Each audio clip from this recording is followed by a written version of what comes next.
کسی که امروز تولدشه 10 بهمن ماه 30 جنیری، تولدت مبارک. میخوام بهت یه هدیه بدم، یه فال هفتایی، ببینیم کائنات چه پیغامی رو میخواد به توی که امروز تولدشه بده.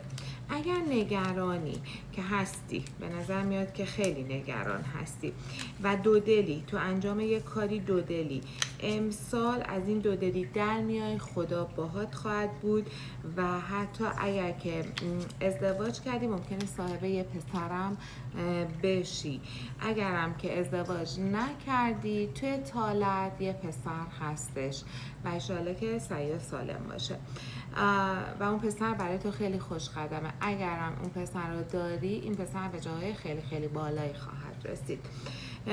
از لحاظ عشقی همه چی خیلی داره خوبه امسال برات پیش میره، مثل که بهمن ماهیا امسال خلاصه سال عشقی خوبی دارن، تا اینجا که هر روز براشون فال گرفتم اینجوری بوده.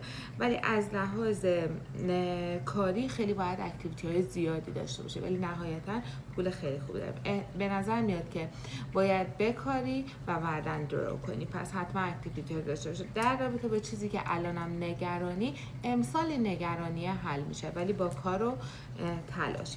هدفهای زیادی رو داری، خیلی داری به هدفهای تو مغزت چیزای زیادی رو میخوای همزمان داشته باشی، میتونی امسال تجربهش کنی 100% به عنوان یه آدم موفق و اکتیو فعال.